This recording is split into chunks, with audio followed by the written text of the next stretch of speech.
అప్పులు రాష్ట్ర ఆర్థిక పరిస్థితిపై అధికార కాంగ్రెస్ పార్టీ విడుదల చేసిన శ్వేతపత్రంపై భిన్నాభిప్రాయాలు వ్యక్తమవుతున్నాయి.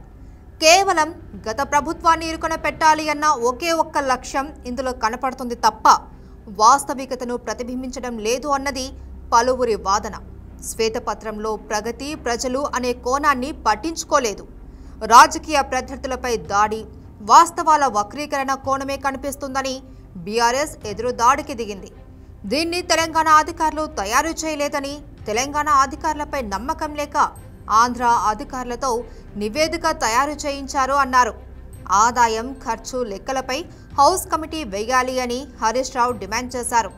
కరోనా కాలంలో కేంద్ర ప్రభుత్వం ఆదుకోకపోవడంతో బలవంతంగా అప్పులు చేయాల్సి వచ్చిందని, అయినా ఎక్కడా సంక్షేమ కార్యక్రమాలు ఆపలేదనేది బీఆర్ఎస్ వాదన. కేంద్రంలోని బీజేపీ పన్నుల వాటా సెస్ను ఎగ్గొట్టింది. ఏపీ విద్యుత్ బకాయిలు రాలేదు. అలా 1,00,000 కోట్ల రూపాయలు కేంద్రం నుంచి రాకపోవడం వల్లే ఇబ్బంది కలిగింది. సంబంధం లేని రుణాలన్నీ చూపి 6 లక్షల కోట్లు అప్పులు తేల్చారు. సరే, కానీ అందుకు అనుగుణంగా సృష్టించిన ఆస్తుల గురించి మాట్లాడాలి కదా. ఇలా రాష్ట్రం గురించి తప్పుడు ప్రచారం చేస్తే పెట్టుబడులు ఆగిపోయి ఉపాధి ఉద్యోగ అవకాశాలు ఉండవు. ఇది అధికార పార్టీ గమనించాలి. ఆల్రెడీ అధికారంలో ఉన్న పార్టీ ఇలా కక్ష సాధింపు ధోరణిలో ఉండటం సరికాదు అనేది పలువురు విశ్లేషకుల వాదన. అదే సమయంలో ఒకవైపు నిధుల సమీకరణ చేస్తూ మరొక వైపు అభివృద్ధికి బాటలు వేస్తూ కేసీఆర్ ప్రభుత్వం తెలంగాణను దేశంలోనే ఆదర్శ రాష్ట్రంగా తీర్చిదిద్దిందని, ఇదిగో సాక్ష్యం అంటూ కొన్ని మెచ్చుతునకల్లాంటి అభివృద్ధి పనులను బీఆర్ఎస్ పార్టీ విడుదల చేసింది.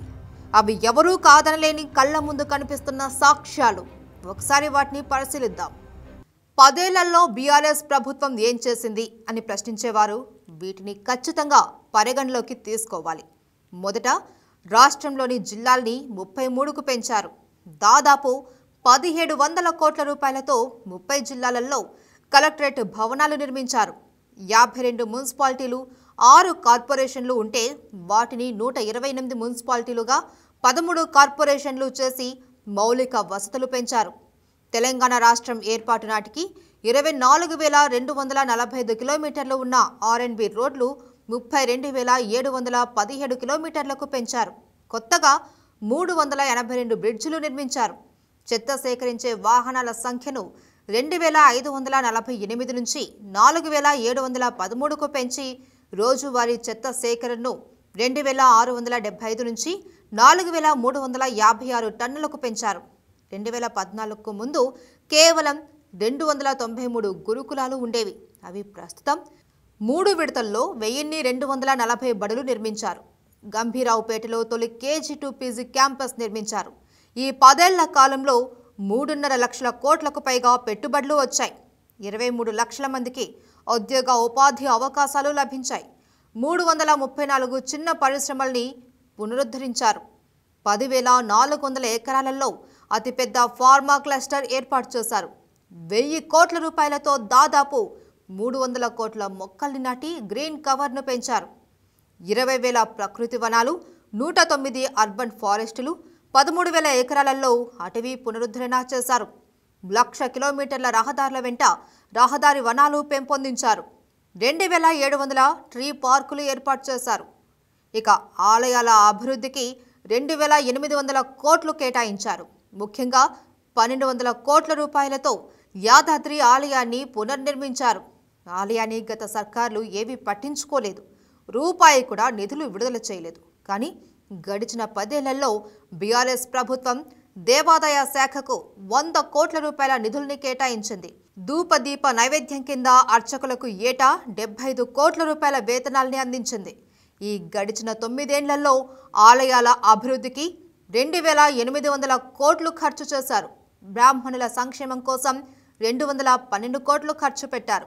ఇక ఆరోగ్య తెలంగాణను సృష్టించేందుకు హాస్పిటల్ బెడ్ల సంఖ్యను 34,000కు, ఆక్సిజన్ బెడ్లు 34,000, ఐసీయూ కేంద్రాలు 80, బ్లడ్ బ్యాంకులు 56, డయాలసిస్ కేంద్రాలు 82, 500 బస్తీ దవాఖానాలు ఏర్పాటు చేశారు. దాదాపు 30 రెట్లు సౌకర్యాల్ని పెంచారు.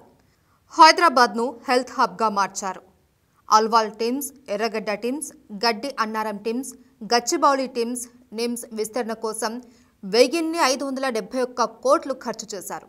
వరంగల్లో తెలంగాణలోనే అత్యాధునిక సూపర్ స్పెషాలిటీ హాస్పిటల్ నిర్మించడానికి దాదాపు 4000 కోట్ల రూపాయలు ఖర్చు చేశారు. గతంలో 3 ఉన్న మెడికల్ కాలేజీలు ఇప్పుడు 33 అయ్యాయి.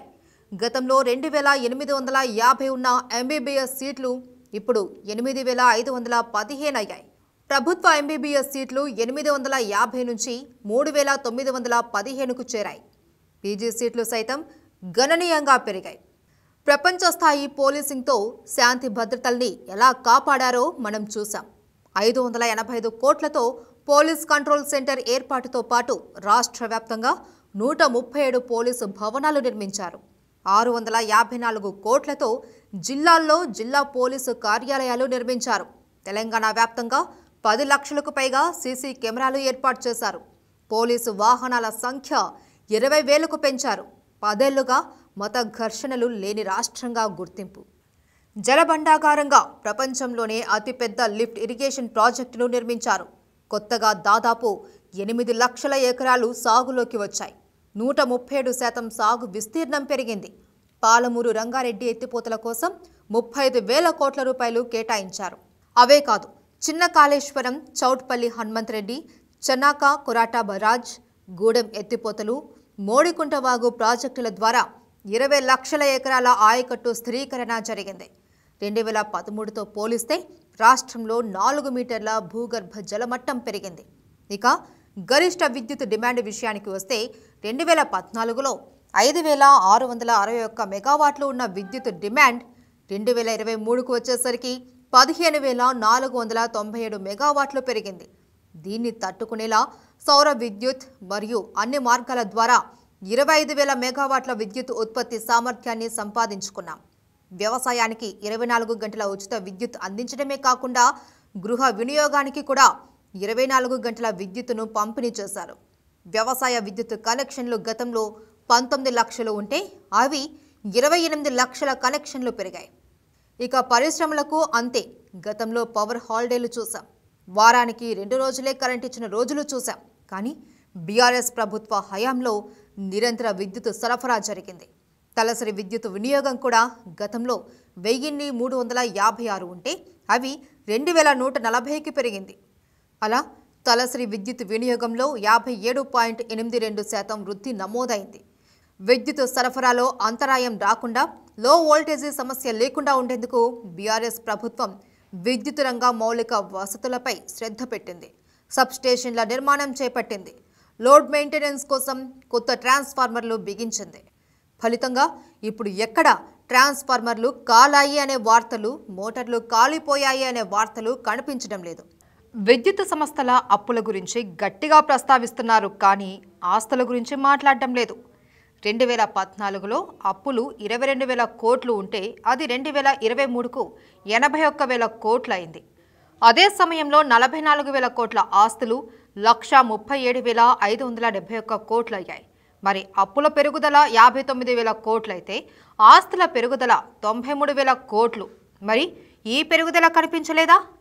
ఇక ఎస్సీ ఎస్టీల సంక్షేమానికి ప్రభుత్వం ఈ 10 ఏళ్లలో 1,10,000 కోట్ల రూపాయల దాకా ఖర్చు చేసింది. ఇక దళిత బంధు ఎంత పెద్ద సక్సెస్ స్టోరీనో మీరు చూశారు.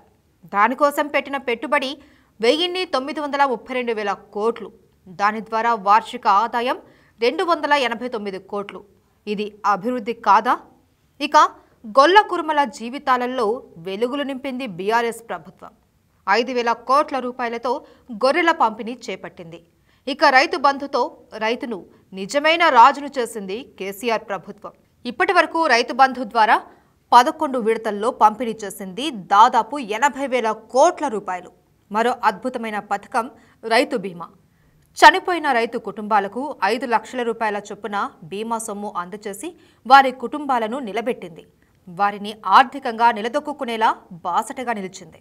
దీని ద్వారా ఇప్పటి వరకు 5,000 కోట్ల రూపాయల పరిహారం అందుకున్నాయి రైతు కుటుంబాలు.